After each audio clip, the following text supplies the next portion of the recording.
today we have Michelle Dempsey Multack on the podcast, and I cannot believe it because I was just telling Michelle before we started recording, I feel like she's been one of the most influential people in my life because when I was going through my separation and divorce, I didn't know anyone who had been divorced and separated other than my own parents.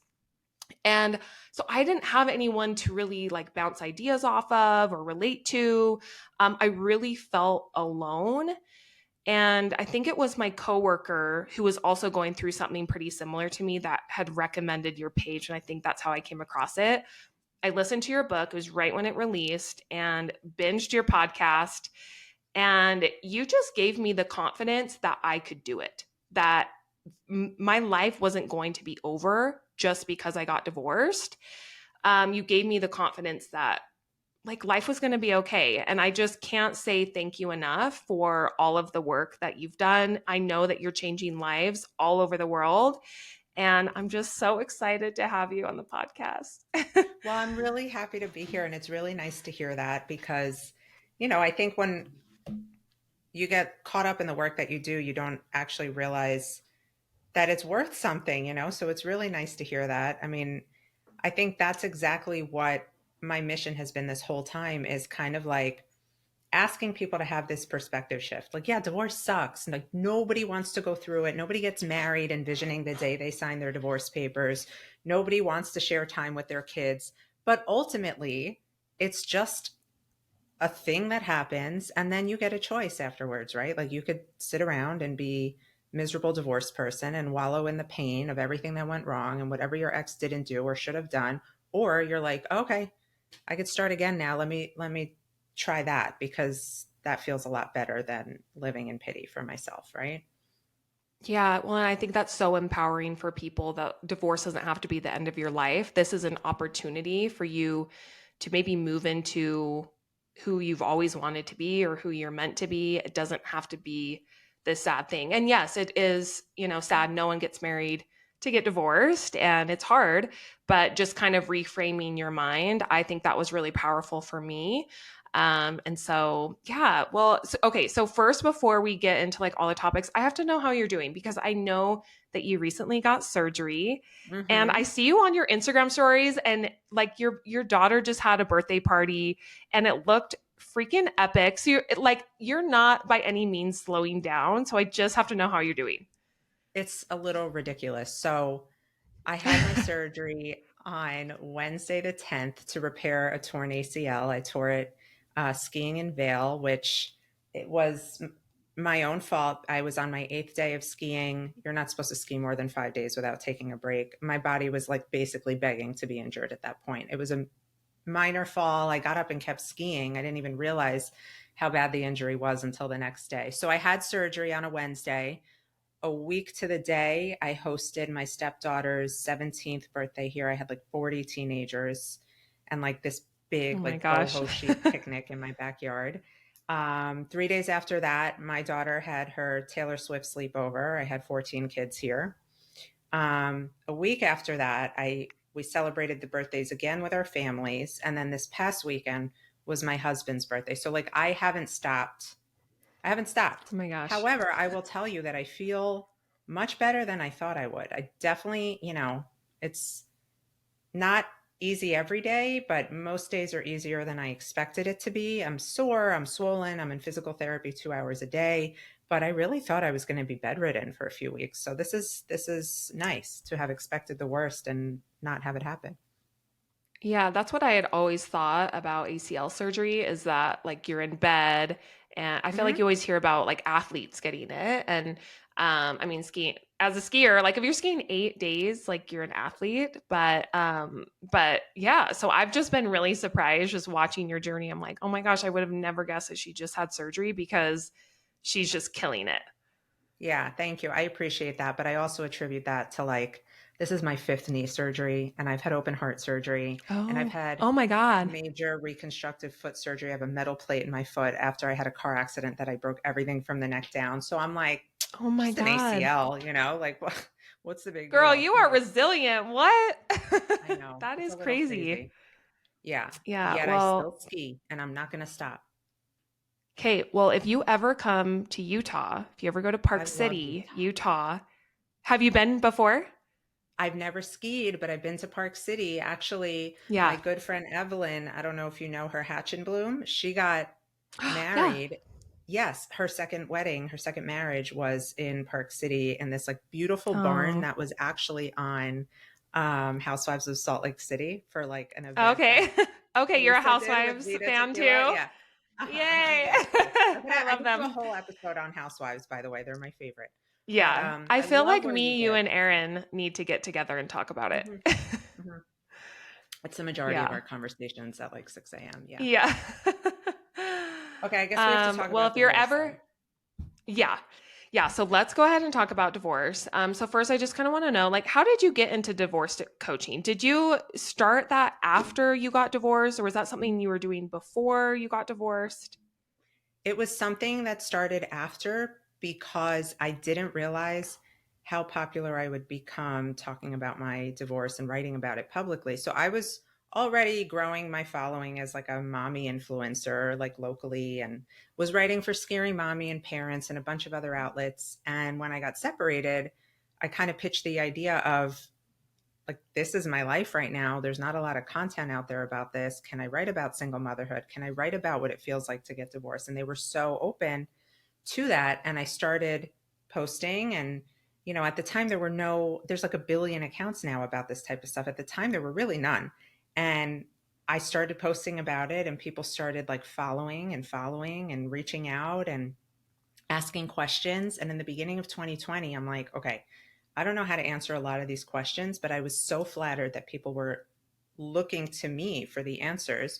So I started my podcast in January of 2020, and I decided, let me bring on experts who can speak to this type of stuff. The timing was epic because 3 months later, we went into lockdown, and all people were doing were listening and watching things. And so the podcast got really, really popular really quickly. I had a couple of housewives on that year. And with that came people asking me, can I hire you? Do you take clients? And I'm like, oh shit, look, okay. So I didn't want to just say yes because nothing bothers me more than people holding themselves out as experts just because they went through something, right? Like, Yeah. just because you choked on a carrot once and had CPR does not make you like the CPR expert. So I got certified. I got certified as a coach first, and then a certified divorce specialist. And then I got a certification in level one trauma and resilience, and then became a co parenting specialist because I really wanted to like put my money where my mouth was. And that was all worth it. People started hiring me. And then people started asking, like, where can I buy your book? And I didn't have a book yet. So I was like, guess I'll write a book. And that came next.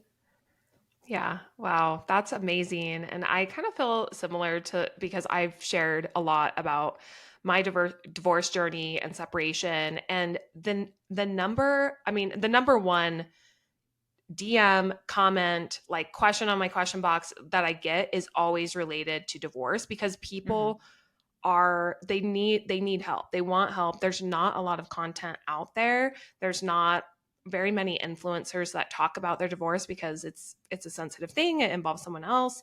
So I can definitely see how that can like spiral. And I've kind of felt the same. Like I'm not an expert. I'm not a therapist. I'm not a doctor. This is just my own personal experience. So sometimes I feel like I can't really give that advice because I'm just a single person. And so I definitely see like, the value in what you do and getting those certifications and, going through that path so that you can truly help people and give them some great advice.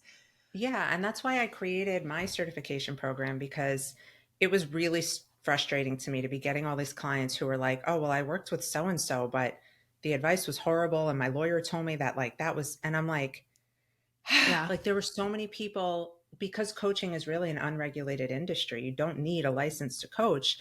People were getting Yeah. divorced and saying, okay, I went through it, I can help you. But there's so much more that goes into effectively helping somebody through such an emotionally charged time in their lives, such as not assuming their experience is similar to yours, or not assuming that just because you did it one way, they need to do it the same way. So I created my program so that I can certify coaches who will go into the industry and know how to help somebody separate their emotions from the process, for our coaches to leave their biases or what they think they know about somebody's situation aside, and then be able to come in and help in both the divorce and co-parenting space, because a lot of these certifications only focus on one. So I kind of created a hybrid.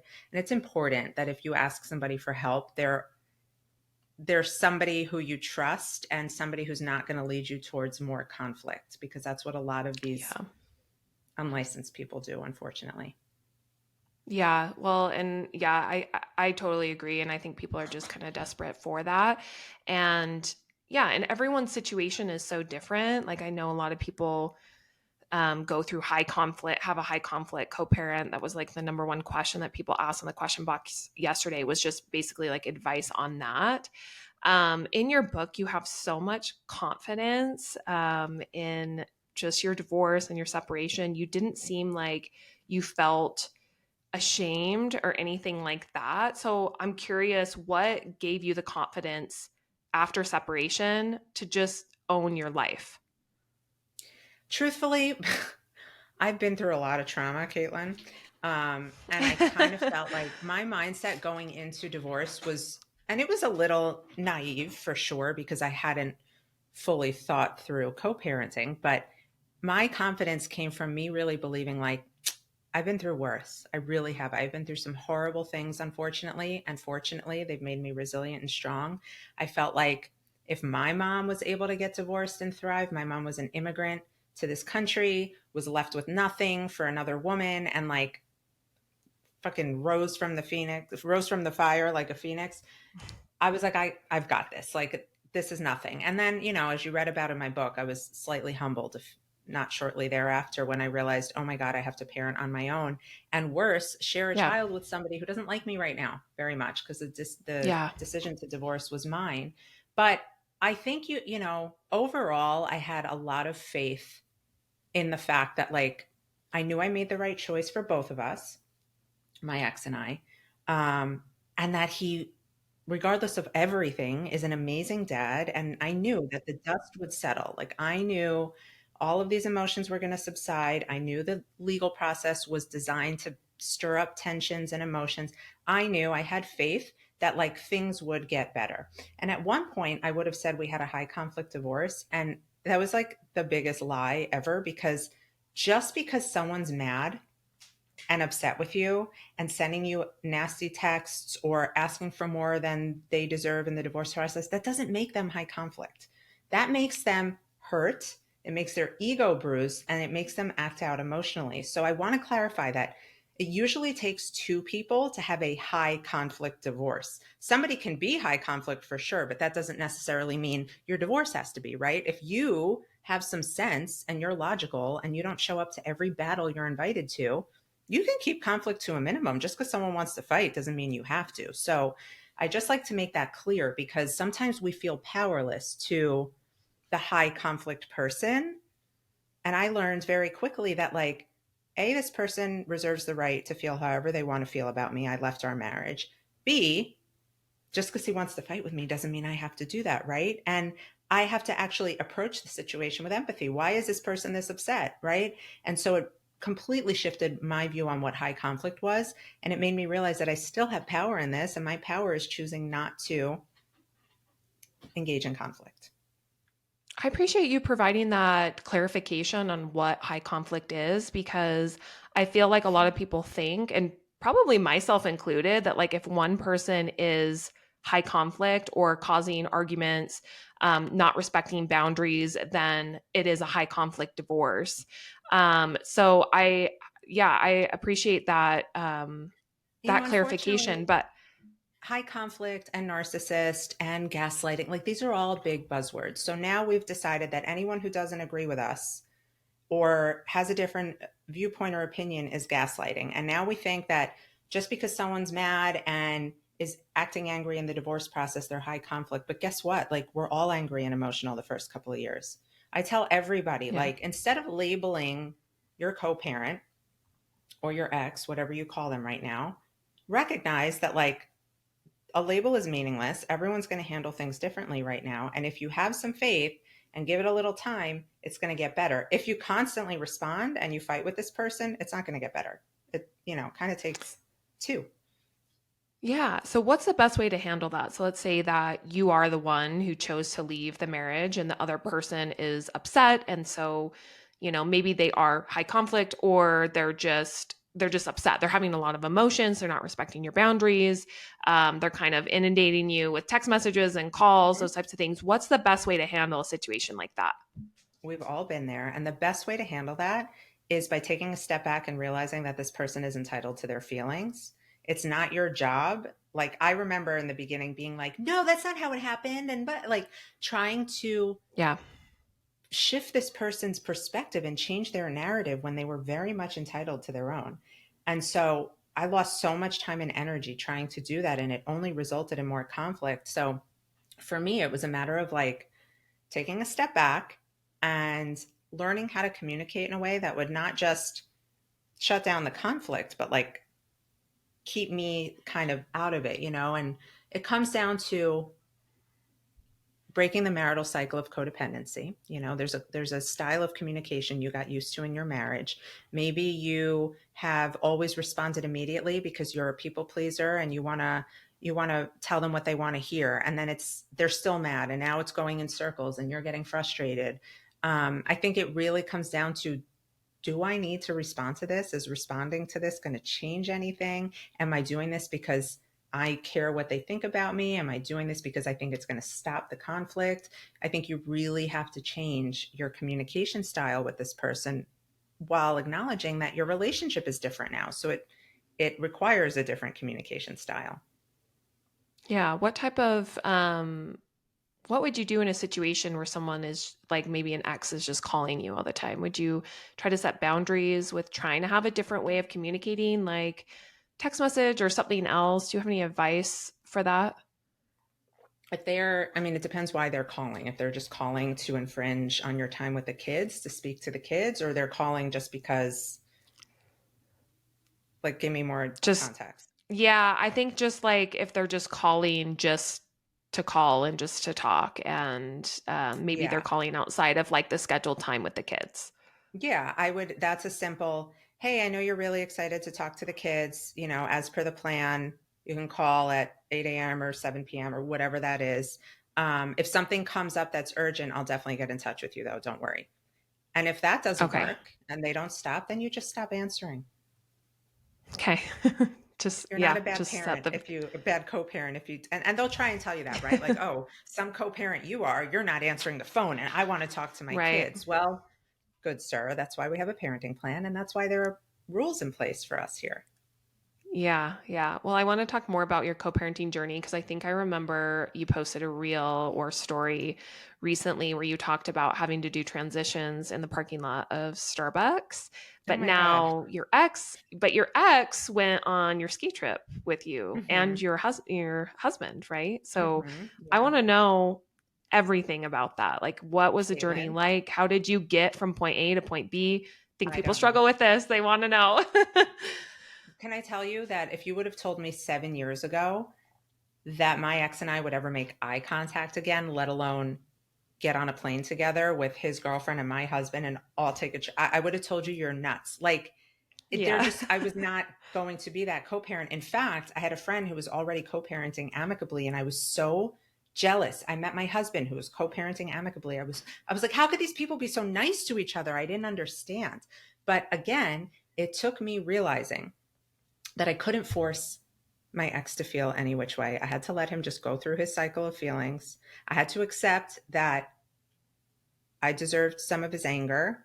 It was going to be triggering now that I was in a new relationship. Like I had to kind of let that storm die down. I never contributed to that storm once I realized how useless it was. And I literally had faith. And all I kept doing throughout all of this, Caitlin, was supporting my daughter's relationship with him because having been a Mhm. child of divorce, I knew that just because somebody was a bad spouse in terms of like being a mismatch for you doesn't mean that they're necessarily a bad parent. And his qualities as a father, as the dad I knew he would be, are really what sold me. And so I just kept, I was very consistent on supporting the relationship, inviting him to situations on my time, being flexible, letting him have time with her. You know, I had a reel that went viral. Like if he told me he got tickets to the soccer game with the soccer player she loves, I'm not going to not let her go because it's my day. So over time, I really earned his trust, I think, in that way. And we really did rebuild our relationship as co parents. I think he needed to feel that I was never going to come in between his relationship with Bella. And I was never going to do that because I'm estranged from my father. And that's one of the hardest parts of my life. Mm. So it just took time. And it sounds so cliche, but like time really does heal shit if you are self aware and you do the work on yourself. And for me, I've changed tremendously. So yeah, 3 years ago, we took our first ski trip, not together that first one. Like we flew separately.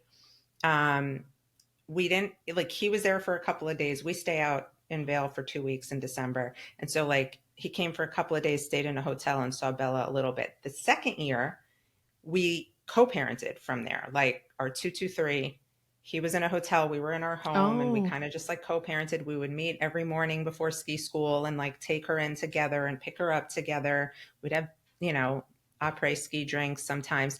And then this past trip was beautiful. He brought his girlfriend, who I love. Um, they, my husband and I are together 7 years, so like we didn't require the date nights that my ex-husband and his new love need. So like I took Bella some nights yeah. so that they could have alone time and like vice versa. It was just really flexible and wonderful. And I give a lot of credit to his girlfriend for being willing to throw herself into this crazy mix. Yeah. Oh my gosh. I can't even imagine like how hard that would be and just the level of maturity that everyone has to have in order to do that. Because I feel like so many people, I know, and I know from my own personal experience, my dad's been married 3 times. So I've had two Hey. stepmoms and both yeah. So his second and third marriage, were both like 10 years, like they were a good amount of time. And so, but it's hard, like the dynamic that you have with your stepmom. It's I don't know, it's just it's tricky. I'll say that it's tricky, and I think the level of maturity that you would have to not only go on a trip with your ex-husband, but then also have your new husband there and his girlfriend. That is like a whole other level of maturity and just co-parenting goals. Do you have any advice for women who want to get to that point? Yeah, don't push it. Like, I never aspired to it. Like, I never in any way, shape, or form thought, you know what, 4 years from now, we should all be going on a ski trip together. Like, we were at the place where we sat on opposite sides of the soccer fields for 3 years. Like, it just kind of blossomed because I took the pressure off. I stopped trying to make it be something it wasn't. And I focused more of my energy on my time when Bella was with me instead of trying to like meddle in their time together and tell him how to do things or what she needs. I really just kind of like let go and let God, which is the antithesis of my personality. I'm impulsive, I'm a control freak, I'm super type A. I like everything to go my way. And so it was, creating this co-parenting dynamic really came from me learning to restrain myself a bit and see things from a different perspective. And I'm not Yeah. Oh saying my gosh, I good love that so much. It's co-parenting. so wise. Yeah, I'm not saying you need to get to this place to be a good co-parent. Frankly, in my opinion, a good co-parent is somebody who respects their child's relationship with the other person and honors the parenting plan. I don't think it needs to be more than that, especially not in the beginning. It's Yeah. it's just putting too much pressure Yeah. on yourself. Don't forget I'm 7 years out. Yeah. Well, and I think that that is like a really good call out because a lot of people may never get to that point where they're able to go on vacation with their ex, and that's okay. That's not the only way to be a good co-parent. So I think that's a really great call out. Yeah. Yeah. I It's like know that, so far-fetched, but yeah. yeah, I feel like it's not as common, but it's not the only way. So I want to talk about kids and divorce because that's another common question that I get. People are so Mhm. afraid, and I get it. Like it was one of the things that I was thinking about constantly when I was deciding to separate. Like, what about the kids? So what tips do you have for parents who have little kids or have kids? What tips you have for them to when they're talking to their kids about divorce and separation? Talking to kids about divorce, that's a great question. So if Yeah. it's possible, you want to have this conversation together. You don't want just mom telling the kids or just dad, because right away that paints a picture of we are against each other. Like, and even though you might be, the idea for the kids is that we are still your parents. We're still going to love you. None of this is your fault. And we're still going to do everything together possible to take best care of you. So if you can have the conversation together, have it, and use age appropriate truths. You don't want to shield them from truths that they can hear on the playground. For example, if one person in the dynamic is already in a new relationship, you want to say something like, and you might, eventually see one of us with a new friend, spending time with a new friend. If it's, something that this person is insisting on right away, I would say you don't want to introduce someone new yet, but that's another topic for another day. You want to use words like divorce. People are very scared to use the term. I was scared to use the term. And like I wrote about in my book, Bella came home one day and was like, Mommy, what does divorced mean? And so someone told her at school that her parents were divorced, and I had never used the word. So you Yeah. want them to hear it from you. You want them to know what it is. You want them to feel like a sense of control because they understand it. And when they ask questions that break your heart, like, well, are you guys ever going to get back together? Do you guys still love each Yeah. other? You have to be honest, because your mommy response is probably something like, well, you never know what the future holds, because you don't want to Yeah. be like flat out, Exactly. like stone cold. But that gives them false hope. So you want to say something like, no, we Yeah. aren't going to get back together and live together anymore, but we're still going to be a family because we have you. We don't still love each other in the husband and wife way, but we love each other as your parents, and we're always going to take care of you. And the number one thing is keep reminding them. Even if you think they know, even if they're 14, 15, 16 years old, this wasn't your fault. Even though you've heard us argue about your soccer practices or how much it costs for you to go to sleepaway camp, this wasn't your fault. This was us. You had nothing to do with this.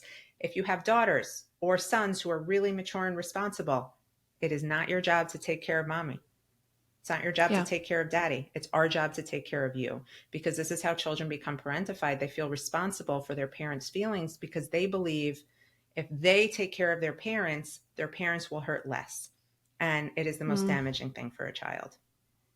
Yeah. Would you say something like that to a child if the child hasn't said anything like, is this my fault? Or would you just You offer have to say it, offer because that up? what you You don't just have say, okay. they're creating their own narratives. Most kids will Yeah. assume that part of this is their fault. Uh, Kids are little yeah. self-centered assholes. They think everything revolves around them, right? So it's only Yeah. natural, and it's something that if your kids were super young when you separated and they don't remember you guys ever being together, it's something you'll have to bring up later on because they're going to have Hmm. questions. Yeah. So we separated when my girls were 2 and 5, and we did the same thing. We were together when we told them that we were separated, and we used, age appropriate language, but they were both, I mean, my 2-year-old had no idea what was going on, but my 5-year-old was just like, okay. And then just like went on with her day. But as she's gotten older, she has started to ask more questions, and I Hmm. assume that's going to continue throughout her life as she matures and Yeah. understands more. But I actually don't think I've ever said to her it's not her fault, because she's never brought it up, and I'm like, I don't want to put that in her mind. Hmm. Um, but it's also good to know that it's just one of those things that, yeah, maybe you should just mention. So I appreciate that. And And then you want to so remind I her guess I also, like, part of what we teach, we have a workshop on how to talk to your kids about divorce. What we teach is that it's not just a one-time conversation. Like, this is going to come up yeah. so many times as they grow and change and their level of awareness and understanding changes, as friends of theirs, parents start divorcing.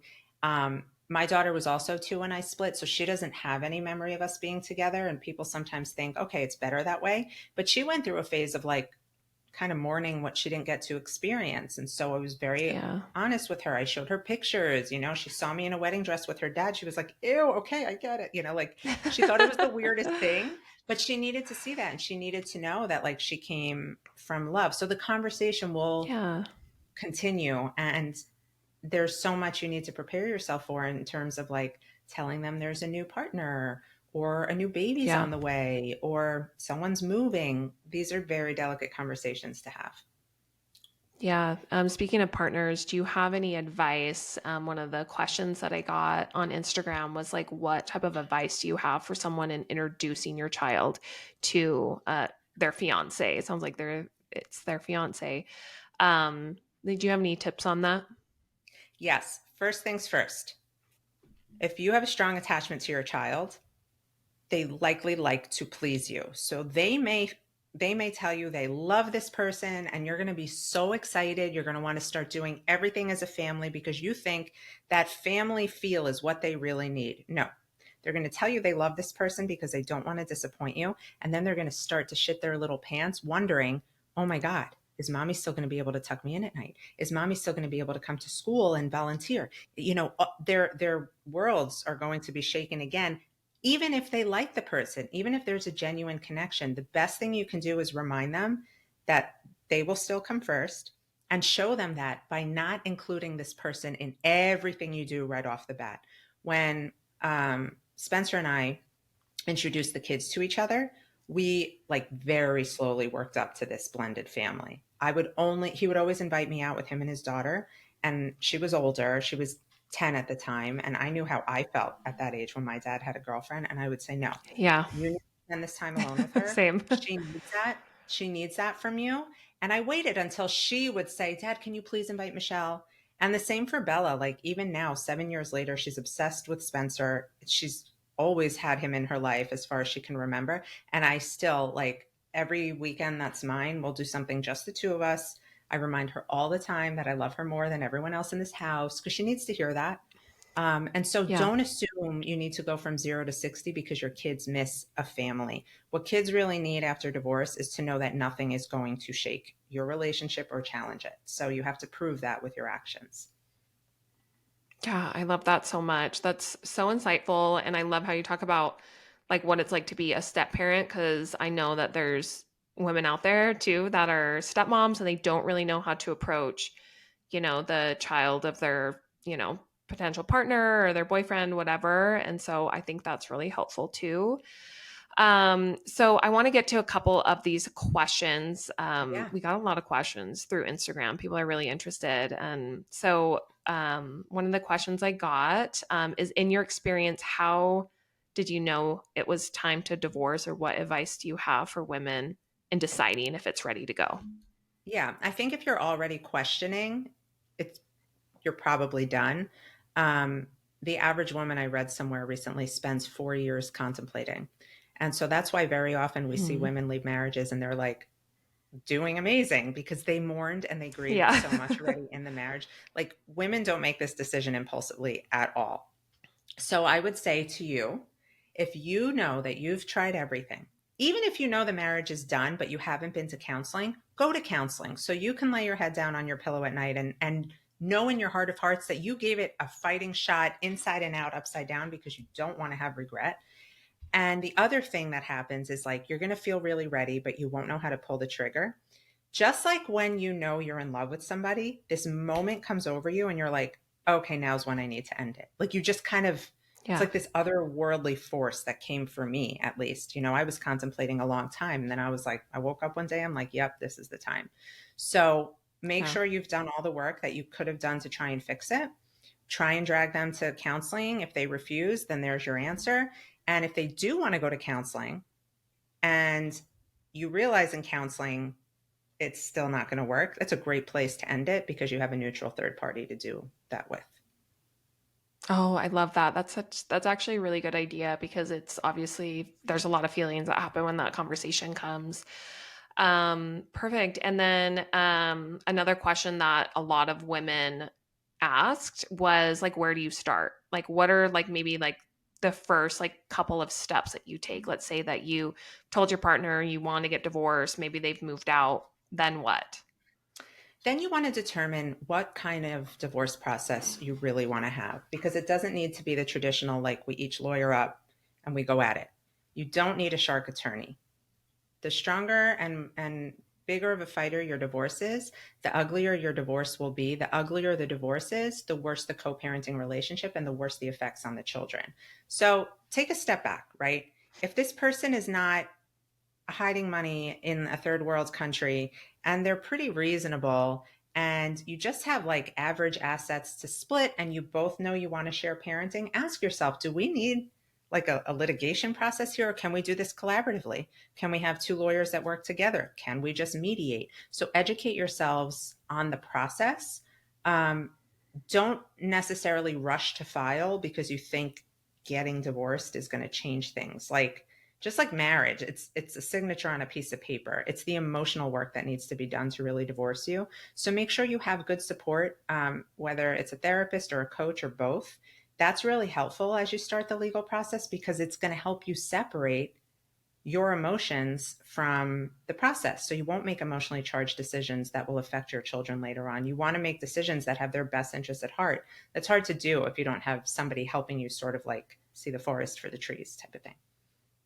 Yeah, for me and my ex, we started in mediation. Actually, we didn't even hire like attorneys. We kind of took that approach as well. And we went to a mediator first, and then we were able to mediate and come to agreements on all the things. So we didn't even have to go that route, which was nice. So I think for women, I mean, that's a good place to start. And then obviously, like, depending on how things go, then you might need to escalate up to attorney or something like that. But that's at least And what I yeah, did and in my remembering that experience too. like lawyers like know that they're good at fighting, right? And they're hired to legally get you divorced. And the more time they spend on your case, the more money they get paid. So don't let your Yeah. lawyer call you up and say, hey, you know what? I think you need to fight over the timeshare that you use once a year. Like, if that's not important to you, you don't need somebody telling you what to fight over or what's going to be worth it. Or like, this is your divorce process. And a lot of people make the mistake of assuming that just because their lawyer thinks they should do it, they should. Be very Yeah. wary of who you work with. If they tell you, oh, your ex seems like a narcissist, we should really blah, blah, blah. Super red flag. Your lawyer has no Yeah. business diagnosing your ex. Oh, they sound like a narcissist. I can't even tell you how many people come to me and say that. And I'm like, wait, wait, wait. They just want to amp you up to get you to fight. Like, let's take a step back here, because again, Yeah. you could spend 2 to 3 years and $500,000 that you don't even have on a divorce process that could really be settled in mediation in 2 weeks. Yeah. Well, and for me, it was like I just wanted peace, and it's like just cut my losses. And luckily, me and my ex, I mean, we make about the same amount of money. So, like, it was a little simpler, I would say. We don't have like a ton of assets. So, granted, our situation is, a lot simpler than a lot of others, but there's just something about having peace and being able to move on and not Yeah. be fighting over things over years and years. So another question that came up quite a bit, I know that you're limited on time, but what would you recommend for women who want a divorce? Maybe they're a stay-at-home mom or they're not financially independent. Do you have any tips for them, or how do they know that they can financially get divorced? Sure, that's a great question. Well, you're going to want to speak to a financial professional. There are many certified divorce financial analysts, CDFAs, they're called, and they can help you get a better picture of what you might be entitled to in terms of child support and alimony. So a lot of times, women unfortunately don't know what the financial situation of the family is or what investments there are that, if their partner is the primary breadwinner, they may not be discussing. So you're going to want to work with somebody. There's a great company called My Divorce Solution, and they help women get like a good understanding of their financial portrait, because it can be really intimidating to think, okay, I don't have a job, I don't have my own money, can I even leave? And the answer is always yes, but you just have to have somebody to help you, figure out how. Yeah. Okay. I love that. Well, thank you so much, Michelle, for joining the podcast and sharing all of your knowledge and wisdom. You're truly helping so many women, and I just appreciate you taking the time out of your busy day to chat with me. You guys can follow Michelle on Instagram. She also has a book. It's called Moms Moving On. I'll link everything in the show notes. But thank you so much, Michelle, for joining us today. Thank you for having me. I'm so glad you're doing this podcast.